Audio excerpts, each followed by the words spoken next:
She'd ruined his life and cut him off from his family. Someone, said Brian Dalton, might say to my wife that I do not regard that as an unmixed evil.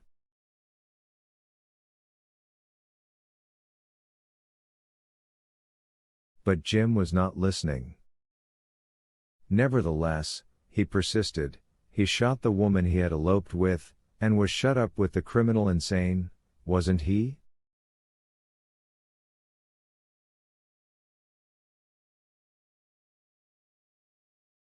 Is he there now? Does anybody know? And when he received no answer, I saw him under the street light make a furious and hopeless gesture.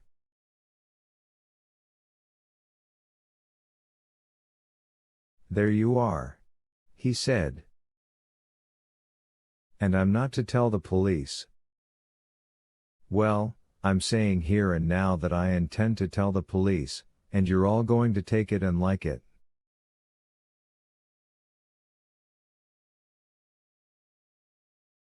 By God, I believe the whole lot of you would let me go to the chair, if it came to that, rather than admit that a man tried under another name in another state for murder was a Talbot of Crescent Place.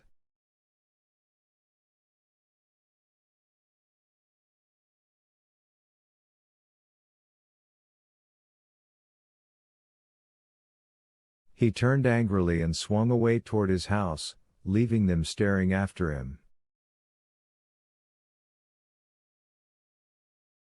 Mother went into the house without seeing me, and she asked no questions when I followed her into the library.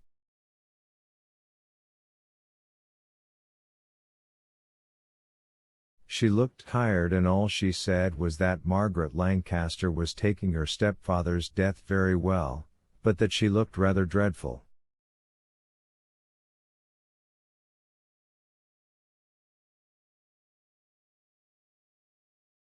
I wouldn't say anything about this, Louisa, she told me, but she is uneasy. You see, she cannot find her father's revolver.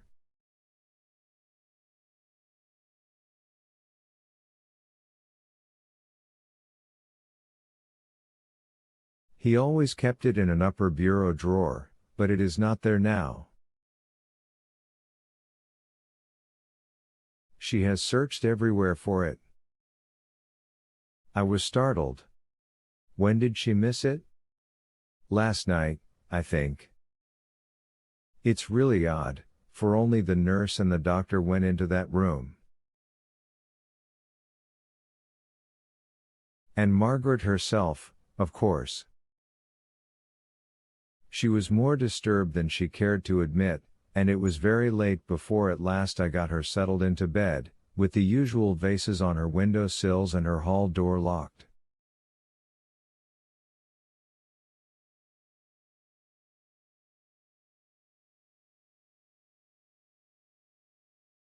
You will lock your door carefully, Louisa? I always do, Mother. Where is the album you brought from the Lancasters the other night?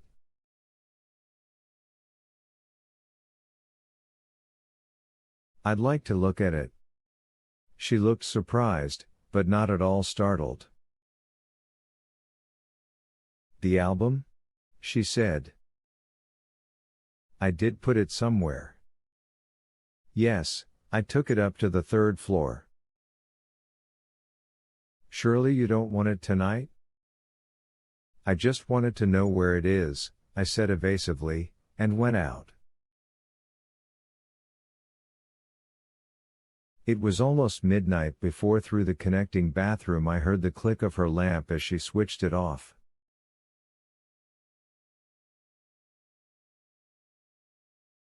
Even after that she turned restlessly for some time, and I was almost in despair when at last her deep and regular breathing told me that she slept.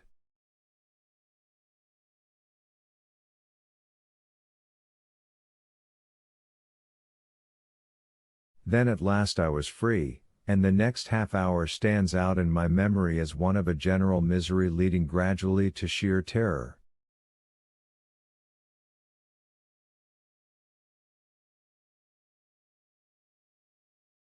As I may or may not have said, in both the Lancaster house and our own only one staircase leads to the third floor.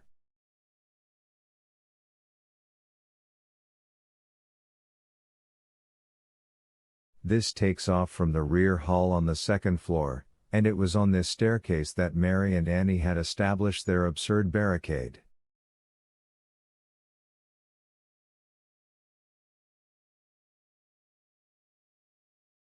The first thing I had to do therefore was to move the chairs, which seemed just then to have as many legs as a centipede and the viciousness of all inanimate things in the dark at night.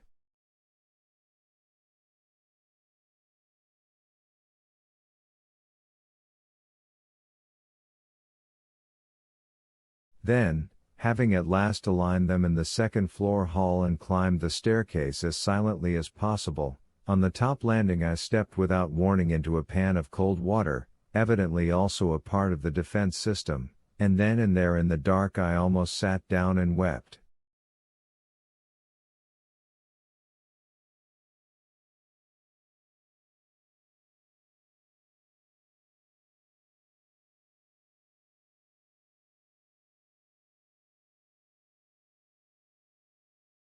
Time was short, however, and with that complete loss of self-respect which comes of wet feet and bedraggled skirts, I at last reached the cedar room and having closed the door turned on the light.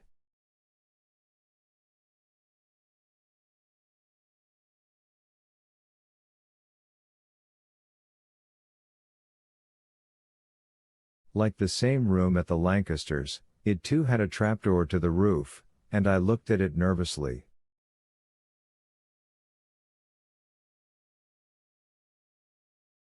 It was closed and bolted, however, and with increasing courage I began my search.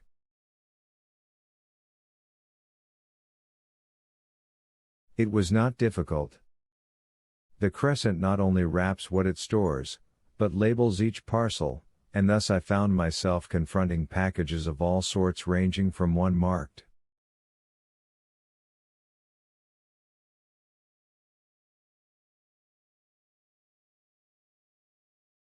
L's first party dress, to more recent ones tagged modestly as woolen undergarments, medium weight.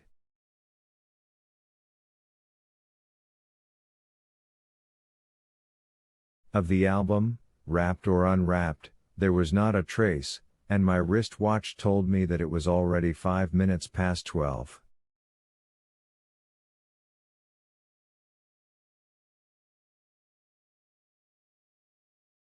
There was only one other place possible, and that was my former schoolroom over the old part of the house. Mother used it now and then as a sort of extra storeroom for odds and ends, and I went there with rather a crawling of the spine.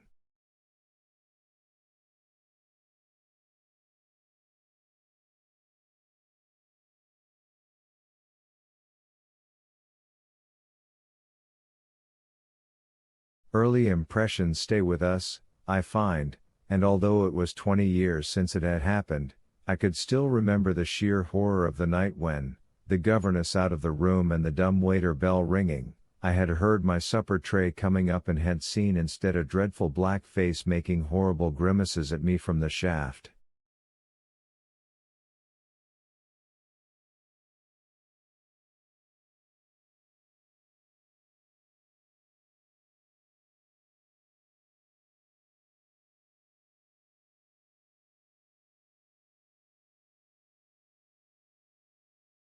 It had caused quite a stir in the neighborhood, for I had fainted flat on the floor, and even the discovery that it had only been Georgie Talbot on the top of the slide had not entirely removed the horror of that moment.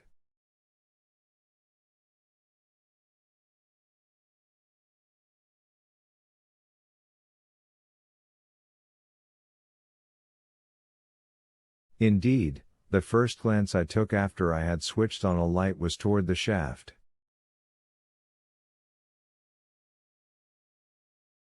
But the sliding door was closed, and thus reassured I set about my search.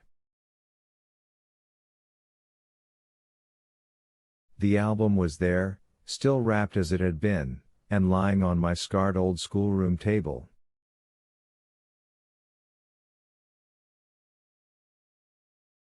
I picked it up and stood for a moment looking about the room. I was a child again, being told to be a little lady. I was an adolescent girl, curious about 1,000 things which no one thought I ought to know.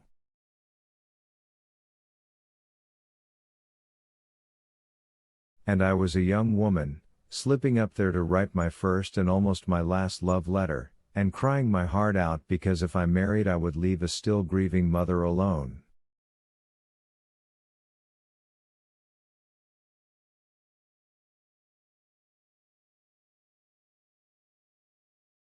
But mostly I was a child, left alone in a room where there was a horror, a sliding door which at any time might open again and show a grinning monster.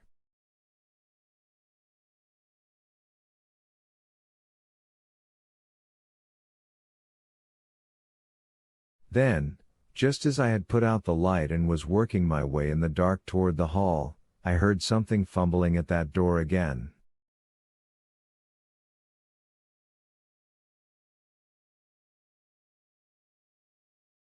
I could not believe it. I could feel the very hair on my head fairly rising, but still I did not believe it.